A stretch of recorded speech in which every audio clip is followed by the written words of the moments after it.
Kita akan melanjutkan firman Tuhan minggu lalu, yaitu tentang kegerakan apostolik akhir zaman. Kita harus menyadari bahwa gereja kita dipanggil oleh Tuhan dengan mandat apostolik. Kita baca di dalam 1 Petrus 2 ayat 9 sampai ayat yang ke-10. Tetapi kamulah bangsa yang terpilih. Yang percaya Anda dipilih Tuhan, boleh katakan saya. Boleh katakan amin. Oke, jadi sayalah, kitalah bangsa yang terpilih. Imamat yang rajani. Bangsa yang kudus. Umat kepunyaan Allah sendiri. Supaya, jadi ada dimulainya seperti itu, terus kemudian supaya. Jadi saudara dan saya dipilih oleh Tuhan. Terus kemudian kita dijadikan imamat yang rajani. Ini very powerful sekali. Dan bangsa yang kudus dijadikan umat kepunyaan Allah sendiri. Karena Tuhan punya maksud. Karena ada rencana Tuhan.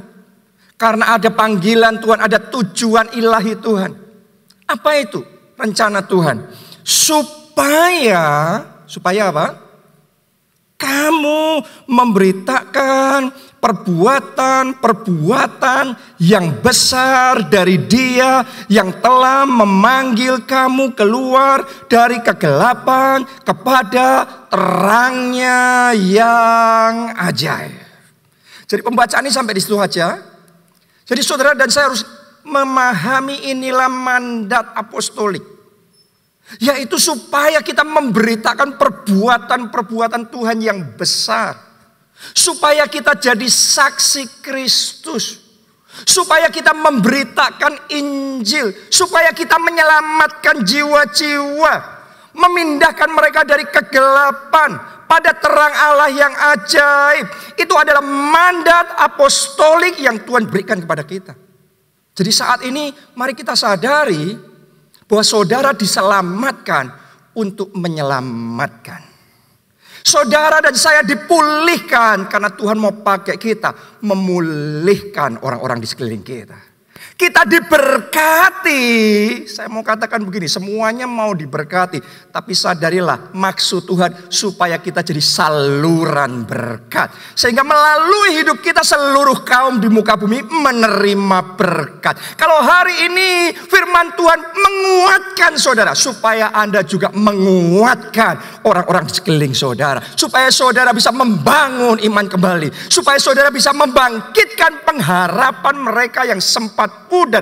Melalui hidup saudara mereka menerima pengharapan yang baru. Supaya saudara bisa mengimpartasikan kuasa Allah. Supaya melalui hidup saudara yang sakit disembuhkan, yang lemah dikuatkan, yang terhilang diselamatkan. Boleh kita kasih tepuk tangan yang meriah buat Tuhan kita. Ini mandat apostolik yang Tuhan percayakan kepada Anda dan saya. Dan setiap kali Tuhan memberikan mandat, kalau Tuhan suruh kita melakukan sesuatu, pasti Tuhan memperlengkapi kita. Pasti Tuhan menolong kita. Waktu Tuhan suruh Musa untuk membebaskan bangsa Israel dari perbudakan Mesir, secara manusia, Musa nggak punya apa-apa untuk bisa melawan Mesir. Musa nggak punya harta yang banyak. Musa nggak punya pasukan yang besar. Dia sendirian harus menghadap Firaun. Dan dia harus membebaskan bangsa Israel secara manusia hopeless. Nggak ada harapan. Tapi karena Tuhan yang suruh. Tuhan yang mengurapi. Hari ini saya berdoa. Urapan Tuhan turun atas saudara. Urapan Tuhan turun atas saudara. Amin. Kalau saudara menerima mandat yang dari Tuhan. Kalau Anda mau berkata ya kepada amanat apostolik, mandat apostolik untuk jadi berkat, untuk memulihkan yang terluka, untuk menyembuhkan yang sakit, untuk menyelamatkan jiwa-jiwa yang terhilang, Anda pasti disertai Tuhan. Urapan Tuhan pasti diimpartasikan dalam hidup saudara. Amin. Jadi hari ini saya berdoa sementara firman ini disampaikan, Semuanya di tempat ini terima impartasi urapan Tuhan. Amin. Dan kalau saudara terima impartasi urapan Tuhan, maka urapan Tuhan itu akan bermanifestasi mengerjakan sesuatu dalam hidup saudara. Mari saya bagikan kepada saudara 7 manifestasi urapan apostolik. Jadi kalau saudara mau disuruh Tuhan mengerjakan mandat apostolik, Tuhan pasti mengurapi. Nah, ketika Tuhan mengurapi, urapan ini akan munculnya, bermanifestasinya dalam bentuk 7 hal ini. Yang pertama, kalau Tuhan mengurapi saudara, yang pertama Tuhan akan memberikan keberanian ilahi. Oke, jadi diberi keberanian ilahi. Kisah 4 ayat 29 sampai 31. Dan sekarang ya Tuhan, lihatlah bagaimana mereka mengancam kami. Ini adalah seruan doa dari jemaat mula-mula yang waktu itu menerima amanat agung Yesus Kristus. Mereka diutus untuk memberitakan Injil dan menyelamatkan jiwa-jiwa. Mereka diutus untuk bersaksi bahwa hanya di dalam nama Yesus ada keselamatan. Tapi ketika mereka mengerjakan mandat itu, amanat agung itu, mereka diancam. Mereka menghadapi aniaya. Mereka menghadapi masalah dan tantangan. Jadi secara manusia pada waktu itu mereka dicekam dengan ketakutan. Ada nggak di antara saudara yang selama berapa waktu ini di dalam hidup saudara Anda dicekam dengan ketakutan? Ada sesuatu yang Anda khawatirkan, ada sesuatu yang menggelisahkan hati saudara. Bisa jadi sebagian orang karena kondisi pandemi seperti ini ada banyak kecemasan-kecemasan di dalam hati kita. Mungkin tidak terucapkan, tapi itu banyak menghalangi gerak kita, aktivitas kita, langkah kita. Itu kadang-kadang sebagian membuat kita nggak bisa tidur, kalau malam susah tidur. Karena banyak ketakutan dan kecemasan. Hari ini saya percaya urapan Tuhan akan mematahkan setiap roh ketakutan, membawa kelepasan dalam hidup saudara, memberikan keberanian ilahi dalam hidup saudara. Amin. Jadi kalau saudara ada kekhawatiran, ada kecemasan, ada ketakutan, mari kita belajar dari jemaat mula-mula apa yang mereka lakukan. Ini yang mereka lakukan. Mari lanjutkan ayat tersebut. Ternyata mereka berdoa ya. Seruannya mereka begini. Berikanlah kepada hamba-hambamu apa? Keberanian untuk memberitakan firman-Mu. Karena secara manusia mereka takut. Karena kalau mereka memberitakan Injil, mereka bisa ditangkap, mereka bisa dipenjara, mereka bisa dilempari batu, mereka bisa dianiaya, mereka bisa terancam nyawanya. Jadi mereka berdoa, Tuhan berikan keberanian. Hari ini apapun ketakutan saudara, saudara doa sama Tuhan, Tuhan beri keberanian ilahi. Tuhan beri keberanian ilahi. Itu yang mereka doakan. Nomor 1, mereka doa supaya Tuhan memberikan keberanian. Ayat yang ke-30. Ulurkanlah tanganmu untuk menyembuhkan orang. Dan adakanlah tanda-tanda dan mujizat-mujizat oleh nama Yesus hambamu yang kudus. Jadi yang kedua mereka berdoa supaya diberi kuasa. Tadi nomor 1 mereka berdoa supaya Tuhan beri keberanian. Nomor 2 mereka doa supaya Tuhan beri kuasa. Ya, yang kedua nanti saya bahas. Sekarang fokus yang pertama dulu. Mari kita lihat apa yang Tuhan kerjakan. Ayat 31. Dan ketika mereka sedang berdoa. Saya ajak kalau Anda takut Anda berdoa. Kalau saudara takut saudara berdoa. Kalau takut jangan tambah baca berita yang menakutkan. Oke, tambah ada baca berita yang menakutkan, tambah ketakutan saudara. Tambah saudara lihat situasi kondisi di sekeliling saudara, keadaan saudara, tambah Anda takut. Tapi ketika Anda takut, Anda berdoa. Ayat 31. Dan ketika mereka sedang berdoa, goyanglah tempat mereka berkumpul itu. Dan mereka semua penuh dengan Roh Kudus. Penuh dengan urapan. Lihat saudaraku, begitu penuh urapan itu bermanifestasi. Lalu mereka memberitakan firman Allah dengan apa? Berani. Coba Anda renungkan. Aniayanya masih sama, tantangannya masih sama, ancamannya masih sama, situasinya masih sama. Tadinya ketakutan luar biasa, tapi karena penuh Roh Kudus, tapi karena terima urapan, tiba-tiba ada keberanian ilahi yang muncul. Tiba-tiba roh ketakutan dipatahkan. Tiba-tiba semua ketakutan yang begitu mencekam di dalam hati mereka hilang lenyap begitu saja. Dan mereka bangkit dengan roh yang menyala-nyala dan dengan keberanian ilahi. Hari ini itu yang akan terjadi dalam hidup banyak orang di tempat ini. Dan Anda yang mengikuti secara online, ketakutan saudara dirontokkan. Ketakutan di hati saudara dipatahkan. Penuh dengan Roh Kudus. Penuh Roh Kudus, penuh Roh Kudus, penuh Roh Kudus, penuh Roh Kudus. Dan terima keberanian ilahi. Amin. Saya sendiri juga ngalami itu. Di awal pandemi ini, karena saya banyak baca berita, news macam-macam dari dalam negeri, dari luar negeri. Semakin banyak baca berita, semakin tercekam hati kita. Makanya saudara perhatikan, orang-orang yang paling ketakutan di masa pandemi ini justru orang-orang yang paling pintar dan paling banyak baca berita. Oke, ya. Itu orang-orang yang paling intelektual, paling berpendidikan, paling melek teknologi, paling banyak baca berita, paling takut. Benar, saya ngalami itu. Ya, makanya untuk sesaat saya kayak gimana. Tapi di saat seperti itu saya nggak mau memperkatakan ketakutan saya. Saya nggak mau ngomong bahwa saya takut. Kenapa? Karena saya tahu ketakutan itu satu roh.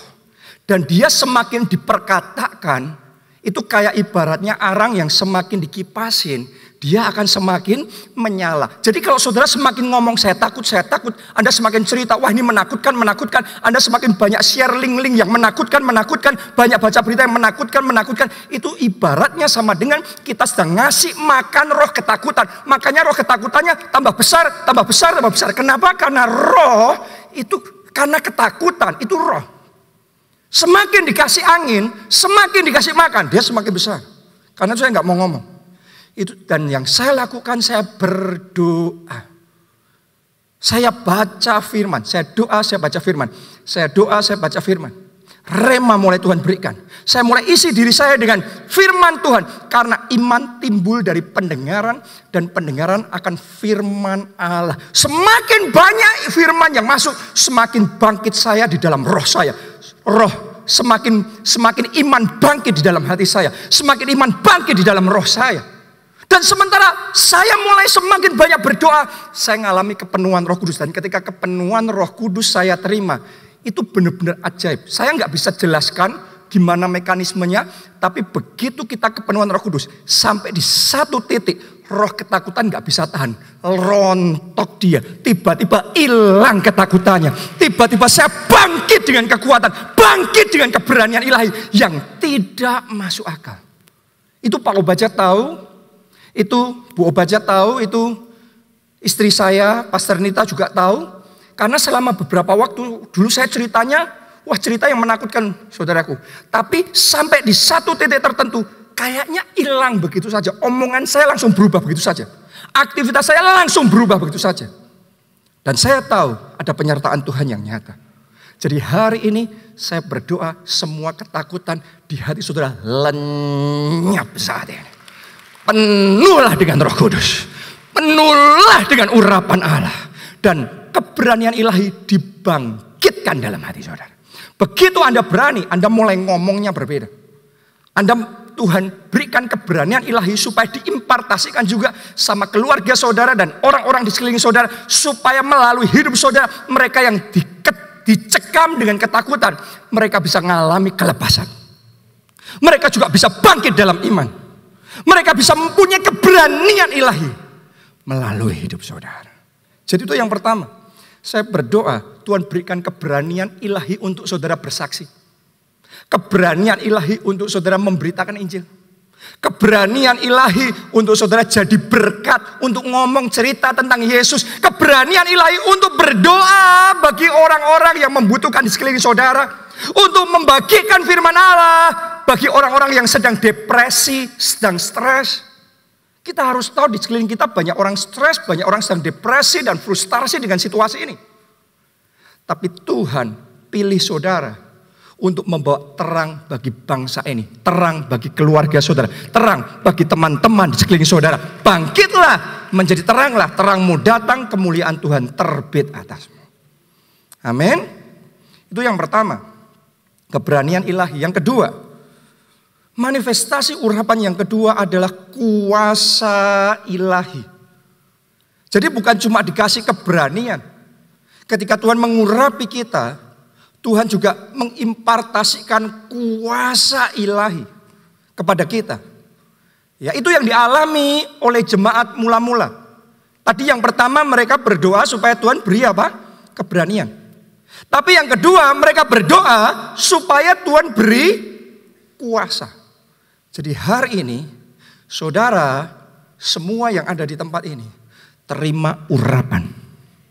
Angkat dua tangan saudara. Terima kuasa. Mulai hari ini kalau engkau berkata-kata, perkataanmu disertai kuasa. Ketika engkau berdoa buat yang sakit, mujizat terjadi. Kesembuhan ilahi terjadi. Keajaiban-keajaiban terjadi. Kelepasan terjadi. Pemulihan terjadi. Katakan amin, amin. Tepuk tangannya boleh yang paling meriah buat Tuhan kita. Saya percaya jemaat keluarga Allah, jemaat yang disertai dengan kuasa. Kalau Anda bersaksi, kesaksian saudara penuh kuasa. Ada mujizat-mujizat dan tanda ajaib yang terjadi. Kenapa itu penting? Karena mujizat itu yang dipakai Tuhan untuk meyakinkan orang. Sehingga mereka yang tadinya belum percaya, mereka sekarang percaya. Coba Anda lihat kisah 5 ayat yang ke-14. Tadi yang kita baca kisah 4. Waktu mereka berdoa minta kuasa. Anda lihat efeknya di kisah 5. Ya, jadi satu pasal saja bedanya. Ditulis begini. Dan makin lama makin bertambahlah jumlah orang yang percaya kepada Tuhan. Baik laki-laki maupun perempuan. Kenapa? Karena ada demonstrasi kuasa Allah. Selama 2 tahun ini Tuhan sudah ajar gereja kita untuk bergerak di dalam dimensi kuasa. Tuhan ajar saudara dan saya tentang doa profetik, tentang deklarasi profetik, bergerak secara profetik. Jangan pernah lupakan itu. Di masa kegelapan melanda dunia, ini momennya kita bangkit dan mendemonstrasikan kuasa Allah. Amin. Jemaat mula-mula mendemonstrasikan kuasa Allah bukan dalam keadaan yang enak, tapi di tengah aniaya, di tengah mereka terancam, di tengah kegelapan menutupi bumi. Tetapi mereka bangkit dengan kuasa Allah. Saya tantang saudara, mulai hari ini bangkit lagi dengan kuasa Allah. Kalau ada teman saudara yang sedang sakit, Anda doakan mereka di dalam nama Yesus, kesembuhan terjadi. Kalau ada di antara saudara yang punya teman yang sedang bermasalah dalam pernikahan dan keluar di dalam keluarganya, bangkit dalam kuasa Allah. Hancurkan roh perjinahan. Hancurkan roh pemecah belah kesatuan. Anda bangkit dengan kuasa Allah. Anda akan melihat ketika kuasa itu bekerja, semua roh perusak kesatuan di dalam keluarga, di dalam pernikahan dihancurkan dan pemulihan terjadi. Melalui hidup saudara pernikahan dipulihkan, keluarga dipulihkan. Melalui hidup saudara teman Anda yang sudah depresi, yang sudah kehilangan arah hidup, dibangkitkan kembali pengharapannya. Kenapa? Karena ada kuasa. Jadi bukan hanya keberanian ilahi. Yang kedua, terima dengan iman kuasa Allah. Tangan saudara penuh dengan kuasa. Mulut saudara, lidah saudara penuh dengan kuasa. Kesaksian saudara penuh dengan kuasa. Amin. Ini yang dialami oleh Filipus. Kisah 8 ayat 4 sampai 7. Mereka yang tersebar itu karena dianiaya terus tersebar, menjelajah seluruh negeri itu sambil memberitakan Injil. Dan Filipus pergi ke suatu kota di Samaria dan memberitakan Mesias kepada orang-orang di situ. Jadi bersaksi, melakukan mandat apostolik. Ayat 6. Ketika orang banyak itu mendengar pemberitaan Filipus. Jadi ada aniaya, tercerai-berai mereka, tapi tetap bersaksi. Itu keberanian ilahi. Keberanian yang tidak masuk akal. Harusnya takut, tapi berani. Saya berdoa itu saudara, dunia sedang dicekam dengan ketakutan. Tapi tidak dengan anak-anak Tuhan saudara, terang dunia. Ada keberanian ilahi, ada keberanian yang tidak masuk akal di dalam hidup saudara. Itu Filipus. Ketika orang,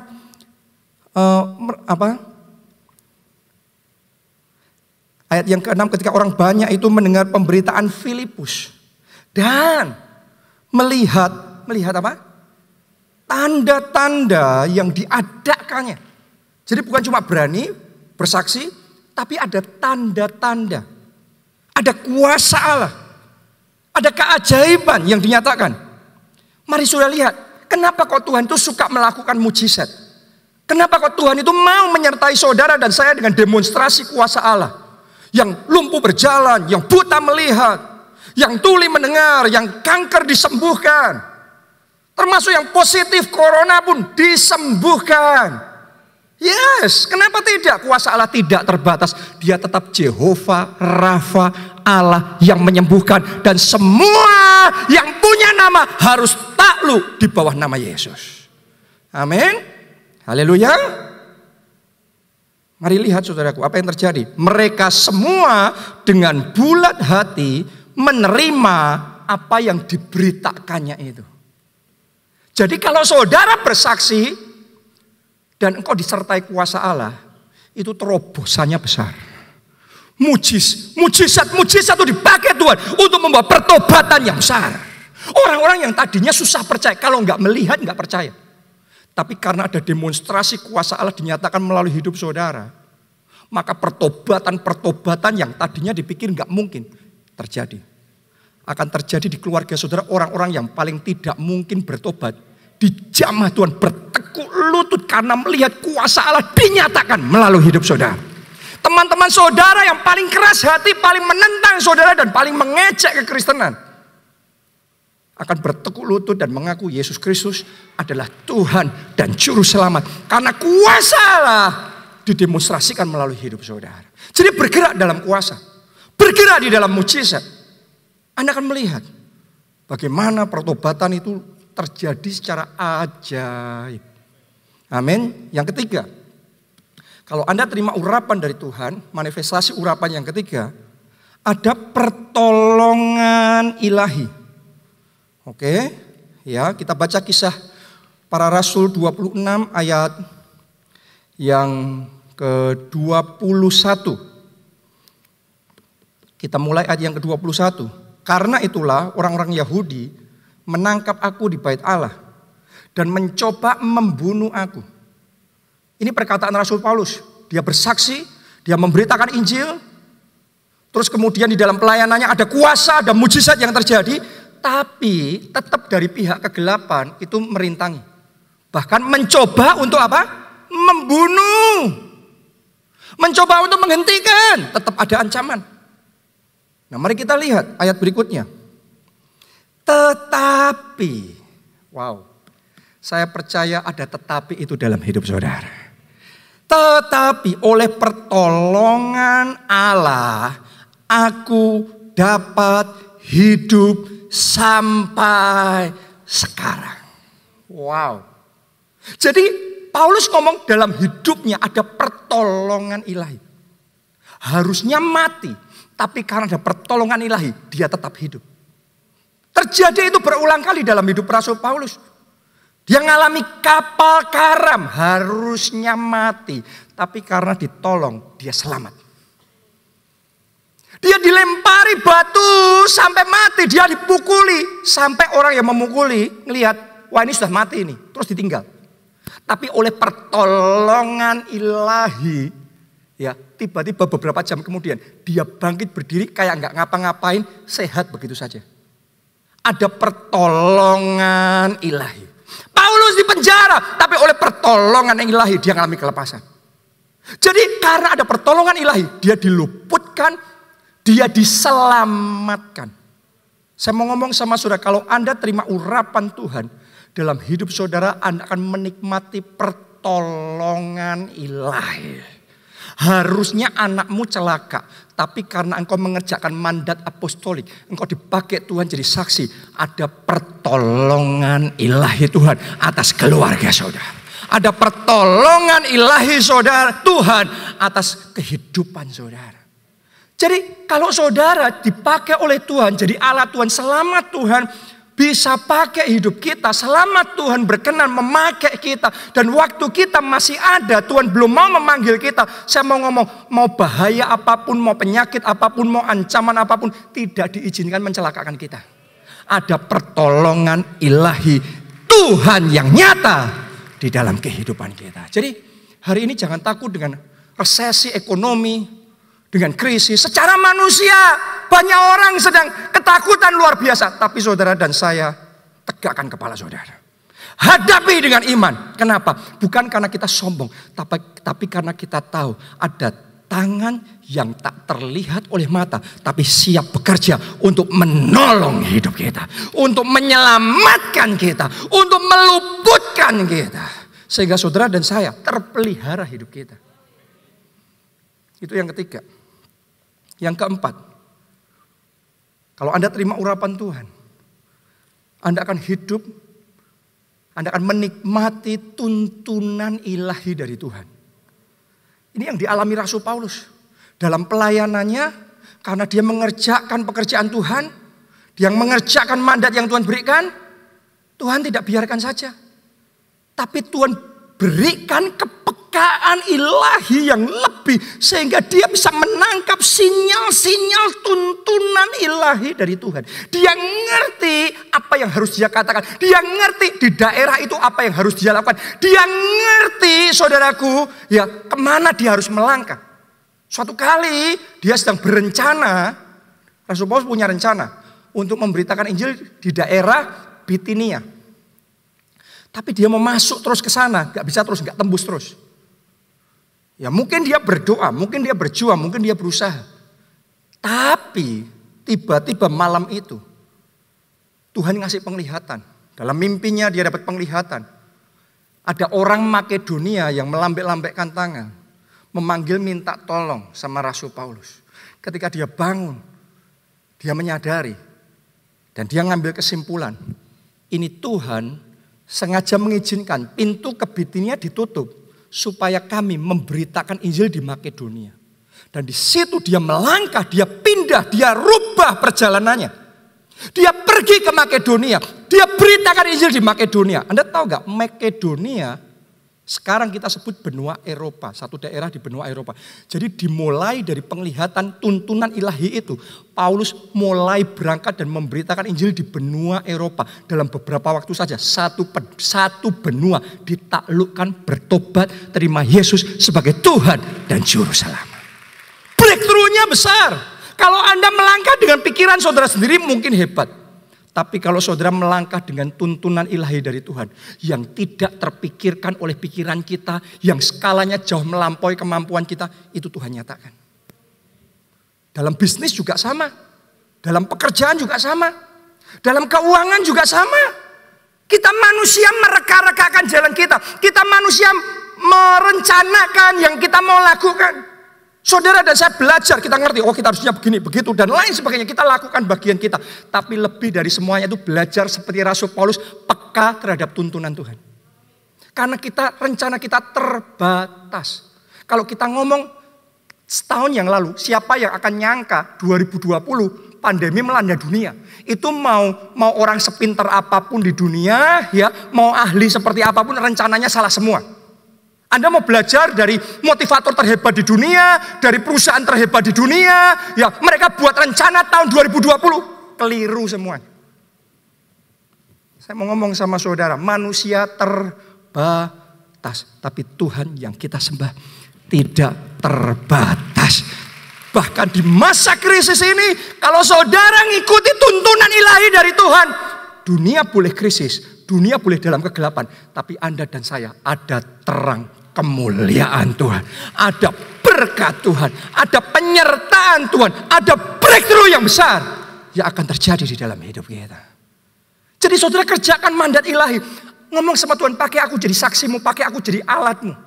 Kalau saudara dipakai sama Tuhan, Anda dekat sama Tuhan. Kalau kita nggak bisa dipakai Tuhan, susah dengar suara Tuhan. Wong kita hidup sendiri kok. Tapi kalau saudara bisa dipakai sama Tuhan, Tuhan bisikin saudara. Tuhan arahkan jalan hidupmu. Bahkan engkau terbatas dengar suara Tuhan pun, Tuhan condongkan hati saudara melakukan hal-hal tertentu sesuai dengan tuntunannya. Dan ketika engkau kerjakan itu, breakthrough terjadi. Mujizat terjadi. Jadilah orang yang bisa dipakai sama Tuhan. Kalau saudara bisa dipakai Tuhan, Anda jadi orang dekatnya Tuhan. Tuhan gampang ngomong sama saudara. Anda gampang nangkep sinyal, petunjuk, tuntunan ilahi dari Tuhan. Boleh katakan amin, saudara. Yang kelima, kalau saudara terima urapan Tuhan, Anda akan diberi kecerdikan ilahi. Kecerdikan ilahi. Anak Tuhan harus, Yesus yang ngomong, ya, cerdik seperti ular dan tulus seperti merpati. Oke, kadang-kadang anak Tuhan yang penting tulus, yang penting hati, yang penting percaya, yang penting cinta Tuhan. Itu penting semuanya. Tapi Yesus yang Anda sembah ngomong kita harus cerdik seperti ular dan tulus seperti merpati. Jadi jangan buang sebagian, ambil sebagian. Semua yang Yesus katakan, terima itu. Punyai hati yang tulus. Yang setuju boleh katakan amin. Hati harus tulus. Hati harus benar. Hidup dalam perkenanan Tuhan, dalam integritas. Tapi jadi orang yang cerdik.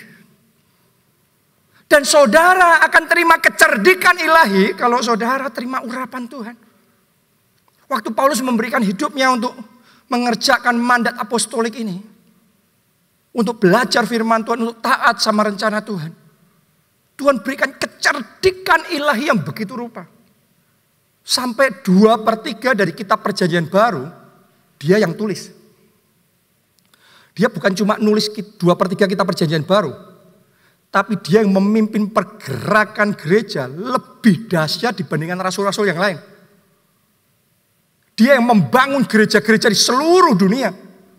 Dia ngerti gimana breakthrough di kota ini, gimana milih pengurus di kota ini, gimana setting satu gereja lokal yang baru. Dia ngerti gimana melatih Timotius, Titus, dan lain sebagainya, penatua-penatua. Dia ngerti bagaimana melipat gandakan kegerakan. Dia punya kecerdikan ilahi sehingga melalui pelayanannya, melalui pemberitaan Injilnya, maka Injil diberitakan dari Yerusalem, Yudea, Samaria sampai ujung bumi.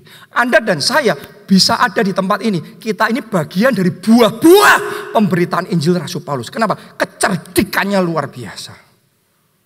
Jadi untuk mengembangkan pelayanan pun butuh kecerdikan ilahi. Butuh hikmat ilahi. Itu juga yang dialami oleh Daniel. Karena dia nerima mandat daripada Tuhan. Urapan Tuhan berikan. Sehingga sampai dicatat Daniel 10 kali lipat lebih cerdas dari semua orang cerdas di zaman itu. Para pengusaha yang ada di tempat ini, kalau saudara terima mandat apostolik, Tuhan bisa pakai saudara untuk memperluas kerajaan Allah. Saya deklarasikan hikmat ilahi, kecerdikan ilahi 10 kali ganda lebih dibandingkan pengusaha-pengusaha yang di luar sana. Tuhan impartasikan kepada saudara. Sehingga ketika Anda membangun bisnis, Anda ngerti gimana memperbesar kapasitas bisnis itu. Apa yang harus Anda lakukan. Daniel punya itu. Sampai dicatat dalam Alkitab. Dia itu saudaraku jadi pembesar dari kerajaan ke kerajaan. Raja-rajanya ganti, rajanya berjatuhan. Danielnya tetap kokoh. Biasanya kalau rajanya rontok, yang lainnya rontok. Tapi ini Daniel, yang lain rontok, rajanya rontok, dia kokoh sendiri. Terjadi dalam hidup saudara. Sementara dunia rontok, Tuhan yang mengokohkan saudara. Tuhan yang memagari saudara. Karena saudara diperlengkapi dengan kecerdikan ilahi. Salomo juga sama. Salomo tadinya itu anak muda biasa. Anak muda yang gak sampai pinternya istimewa, biasa. Ya pinter-pinter tapi biasa. Tapi sampai di satu titik, dia berkenan, dia menyukakan hati Tuhan. Tuhan memberikan dia hikmat ilahi. Sehingga di bawah kepemimpinannya, bangsa Israel mencapai puncak kemakmuran yang belum pernah dialami di zaman apapun. Sampai dicatat perak seperti batu, emas seperti batu. Sekarang di dunia gimana kita hidup, teknologinya canggih, semuanya hebat. Emas bukan seperti batu, emas tambah tinggi nilainya. Benar apa tidak? Wah, emas tambah naik-naik ke puncak gunung. Makanya ibu-ibu yang nyimpenin emas happy terus sekarang. Ya. Tapi di zaman itu begitu kemakmurannya itu limpahnya sampai tidak ada orang miskin di antara mereka. Coba Anda renungkan, butuh kecerdikan ilahi untuk membangun negara sampai tidak ada orang miskin. Coba sudah lihat di negara-negara besar di dunia yang dengan diperlengkapi teknologi yang hebat. Orang miskinnya masih banyak. Tapi di zaman Salomo gak ada orang miskin di antara bangsa Israel. Itu butuh kecerdikan ilahi. Oh, saya berdoa sekarang. Dalam nama Yesus terima kecerdikan ilahi. Terima hikmat ilahi. Seperti yang Tuhan beri kepada Salomo. Tuhan impartasikan kepada kita semua. Amin. Yang keberapa sekarang? Yang keenam. Kali ini yang keenam langsung bersamaan dengan yang ketujuh. Jadi 2 poin jadi 1. Yaitu berkat rohani dan berkat jasmani yang tidak ternilai. Kita baca Markus 10 ayat 29 sampai 30. Jawab Yesus, aku berkata kepadamu, sesungguhnya setiap orang yang karena aku. Siapa yang mau hidup demi Yesus? Lambaikan tangan saudara. Terus Yesus ngomong, dan karena Injil. Siapa yang mau hidup demi Yesus dan demi Injil? Boleh lambaikan tangan saudara. Haleluya, berarti ayat ini buat saudara dan saya. Ya, Anda yang mau dipakai Tuhan memberitakan Injil, menyelamatkan jiwa-jiwa, membangun kelompok sel, memperluas kerajaan Allah. Semuanya itu kan butuh korban. Untuk bisa ngerjain semuanya itu emangnya gampang. Semuanya itu butuh mencurahkan hidup. Butuh korban. Yesus ngomong, kalau kamu lakukan itu demi aku, demi Injil, meninggalkan rumahnya, saudaranya laki-laki atau saudaranya perempuan, ibunya atau bapaknya, anak-anaknya atau ladangnya. Lihat ayat 30, orang itu sekarang pada masa ini juga akan menerima kembali berapa? 100 kali lipat. Apa saja? Cuma berkat rohani? Sudah lihat, Yesus ngomongnya sekarang, pada masa ini, bukan nanti di surga. Sekarang, pada masa ini juga akan menerima kembali. Ya, 100 kali lipat. Rumah. Wow, rumah saudaraku bukan rumah di surga. Sekarang, pada masa ini juga. Rumah. Ini 100 kali lipat rumah. Saya ulangi sekali lagi, yang gak percaya hukum tabur tuai. Yang selalu menentang hukum tabur tuai. Yesus yang ngomong. Kalau saudara orang Kristen harusnya yang Anda ikuti Kristus. Dan Kristus yang ngomong. Anda yang demi Dia, demi Injil, meninggalkan semuanya itu. Sekarang pada masa ini juga menerima 100 kali lipat apa? Rumah. Saudara laki-laki, saudara perempuan, ibu, anak, dan apa? Ladang. Wow. Sekalipun disertai berbagai penganiayaan. Jadi saya mau ngomong begini. Yesus yang mengajarkan. Yesus yang berjanji. Kita orang Kristen kebangetan kalau nggak percaya sama perkataan Kristus sendiri. Kalau saudara demi Yesus, demi Injil, mengerjakan mandat apostolik. Pada masa ini juga. Setiap pengorbanan saudara buat Yesus. Dia akan pastikan dikembalikan 100 kali lipat. 100 kali lipat. Semua Tuhan tidak berutang sama saudara. Tuhan akan pastikan itu sama saudara. Saya karena masalah waktu saya nggak bisa cerita kesaksian-kesaksian.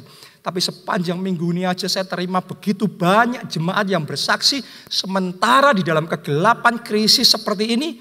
Tapi sibuk melayani Tuhan, justru sekarang terima mujizat 100 kali lipat. Saya deklarasikan di dalam nama Tuhan Yesus. Angkat 2 tangan saudara, di dalam nama Tuhan Yesus Kristus, mujizat 100 kali lipat terjadi dalam hidup saudara. Setiap yang Anda lakukan buat Tuhan, setiap pengorbanan saudara, setiap benih profetik saudara, setiap waktu, setiap curahan tenaga yang Anda berikan untuk memperluas kerajaan Allah dan menyelamatkan jiwa-jiwa, mujizat 100 kali lipat Tuhan berikan. Amin. Haleluya. Excited? Cuma masalahnya begini. Mujizat 100 kali lipat pada masa ini juga itu terlalu kecil. Itu levelnya nggak ada apa-apanya. Kalau saudara kesaksian, wah rumah 100 kali lipat, berkat keuangan 100 kali lipat. Itu luar biasa. Tapi ada yang lebih dari semuanya itu. Ada yang lebih dari semua kekayaan di dunia. Ada yang lebih dari semua ketenaran di dunia. Karena janji Yesus nggak berhenti sampai di situ. Lanjutkan. Dan pada zaman yang akan datang, ia akan menerima hidup yang kekal. Keselamatan jiwamu jauh melampaui harta apapun di dunia. Kita semua bersuka cita kalau ada yang bersaksi mujizat keuangan 100 kali lipat dan macam-macam itu. Tapi ada yang lebih dari itu. Kekekalan di surga. Kekekalannya seperti apa? Ayat terakhir 2 Timotius 4. Ayatnya yang ke-5.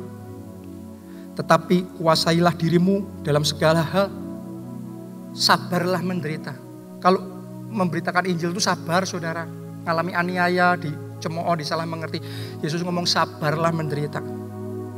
Terus apa perintahnya? Lakukanlah pekerjaan pemberita Injil.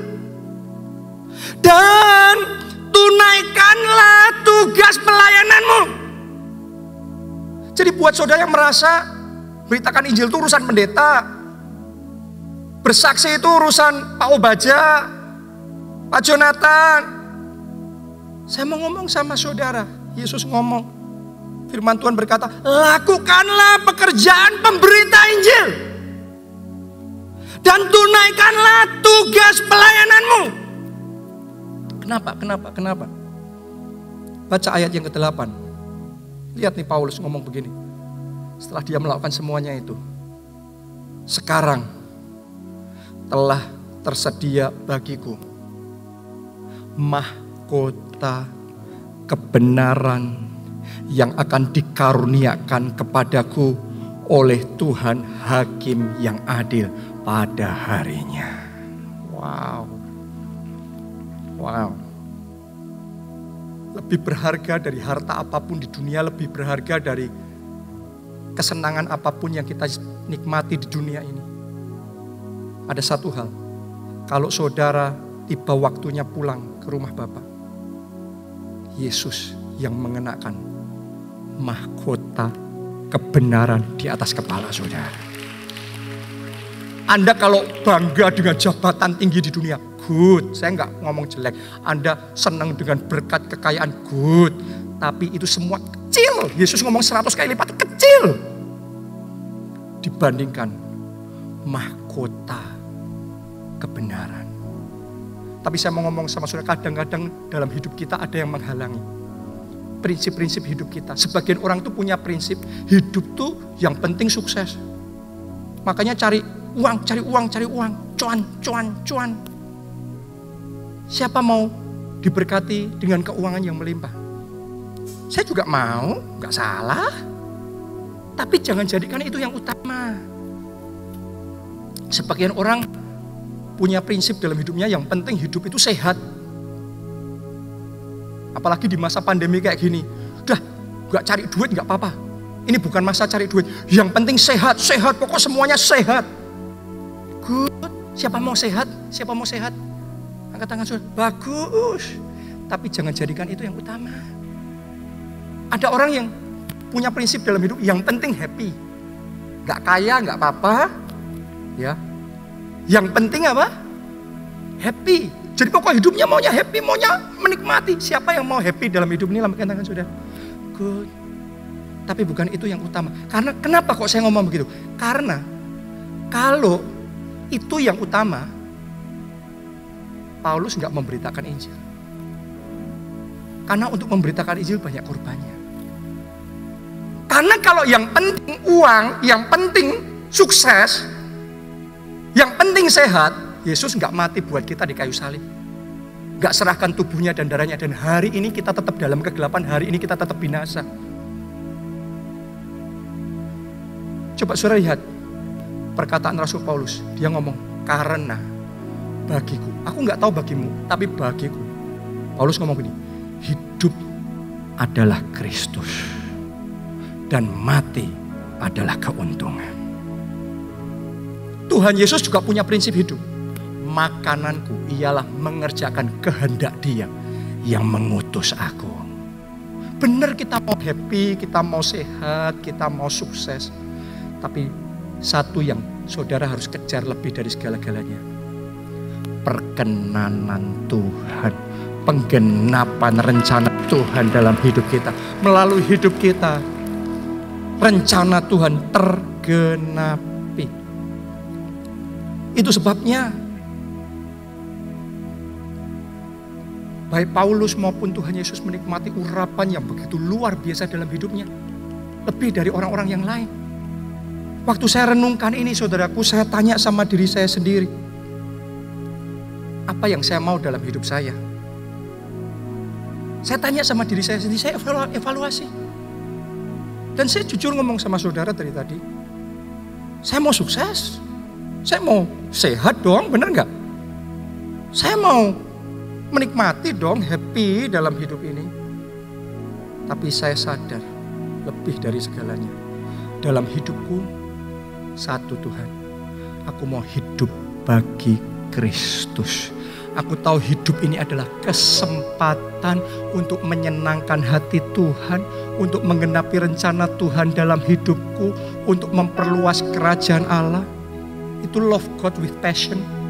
Mengasihi Tuhan dengan segenap hati. Dan yang kedua, love people with passion dalam hidup ini.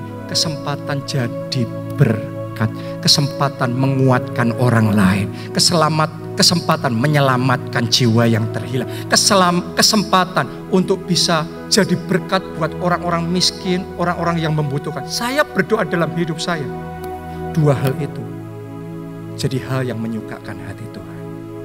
Bagaimana dengan saudara? Saya ajak saudara nyanyikan lagu ini. Hidup ini adalah kesempatan. Bangkit berdiri. Hidup ini adalah kesempatan. Hidup ini untuk melayani Tuhan. Jangan sia-siakan waktu yang Tuhan beri. Hidup ini harus jadi berkat. Oh Tuhan, pakailah hidupku. Oh Tuhan, pakailah hidupku. Selagi aku masih kuat, bila saatnya nanti pulang ke rumah Bapa, hidup ini sudah jadi berkat. Sekarang siapkan roti dan anggur saudara untuk kita pakai sebagai sarana perjamuan kudus. Dan angkat roti itu di tangan kanan saudara. Malam itu dalam perjamuan terakhir Tuhan Yesus bersama dengan murid-muridnya.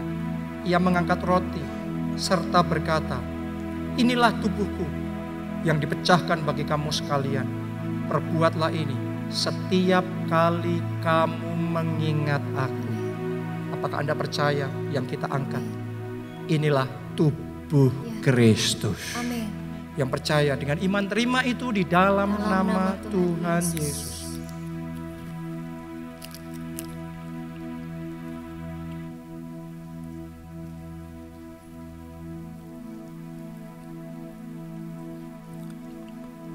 Sekarang angkat cawan itu di tangan kanan saudara. Demikian pula Tuhan Yesus mengangkat cawan di tangan kanannya serta berkata, inilah darahku, darah perjanjian baru. Perbuatlah ini setiap kali kamu mengingat aku. Tahukah saudara, alasan kenapa Tuhan berikan tubuh dan darahnya itu adalah karena dia mau melakukan kehendak Bapa yang mengutus dia. Buat dia sukses, sehat, happy. Saya mau ngomong sama saudara, buat Yesus perkenanan Bapa di surga lebih penting. Amin. Hidup jadi berkat lebih penting. Amin. Jadi hari ini apa yang Anda terima, tubuh dan darah Kristus, Anda sedang menerima impartasi kehidupan Yesus. Kehidupan yang memberi, kehidupan yang jadi berkat, kehidupan yang dipakai untuk menyelamatkan saudara dan saya. Saya berdoa sementara Anda menerima pengorbanan Yesus ini, Engkau berkata kepada dia, Tuhan, mulai hari ini pakai hidupku. Pakai hidupku untuk mengerjakan kehendak Bapa. Pakai hidupku karena bagiku hidup adalah Kristus. Kalau aku diizinkan untuk hidup, masih hidup sampai hari ini, itu kesempatan berbuah lebat bagi kerajaan Allah. Kesempatan menyelamatkan jiwa-jiwa yang terhilang. Kesempatan untuk menguatkan yang lemah, membebat yang terluka, menyembuhkan yang sakit. Kalau Anda mau dipakai Tuhan untuk mengerjakan kehendaknya di muka bumi ini, mari terima darah Kristus itu dengan iman di dalam nama Tuhan Yesus.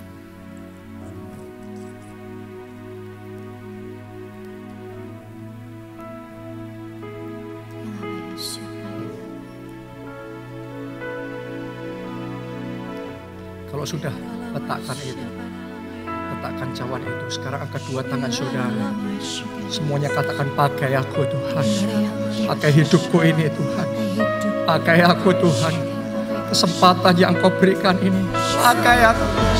Pakai aku ya Yesus. Pakai aku ya Tuhan. Pakai aku ya Tuhan. Pakai aku ya Tuhan. Pakai kami Tuhan. Pakai lidahku ini. Pakai mulutku ini. Pakai tanganku. Pakai kakiku. Pakai hartaku. Pakai keluarga. Pakai rumah. Pakai mobilku. Untuk menjadi alat. Untuk mengerjakan kehendak Bapa. Pakai Tuhan. Aku mau jadi berkat. Aku mau melayani Tuhan. Oh Jesus. Lagu ini sekali lagi. Hidup ini adalah kesempatan. Hidup ini. Mari nyanyikan lagu ini sebagai dedikasi kita kepada Yesus. Jangan sia-siakan waktu yang Tuhan beri. Hidup ini harus. Mari kita angkat dua tangan bersama-sama, katakan, oh Tuhan, oh Tuhan, pakailah hidupku selagi aku masih kuat.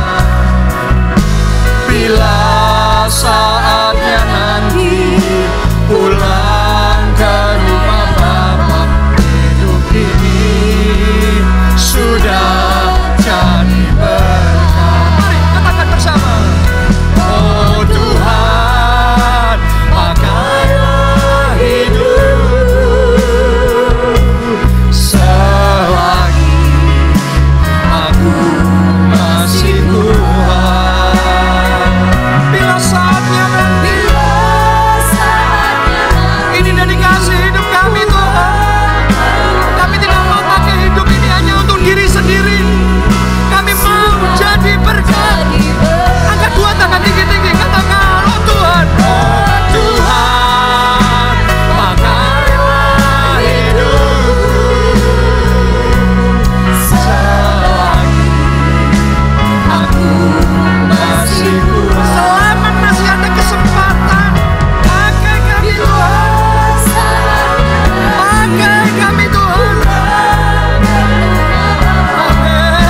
Diberkatilah saudara oleh Tuhan. Diberkatilah keluarga saudara oleh Tuhan. Diberkatilah studi dan pekerjaan saudara oleh Tuhan. Diberkatilah kesehatan dan masa depan saudara oleh Tuhan. Dan diberkatilah pertumbuhan rohani serta pelayanan saudara oleh Tuhan. Dan jadilah saluran berkat. Melalui hidup saudara, keluarga saudara diselamatkan. Teman-teman saudara menerima anugerah keselamatan. Dalam anugerah Allah Bapa, cinta kasih Yesus Kristus, persekutuan dengan Roh Kudus sekarang sampai selama-lamanya. Mari bersama katakan, amin.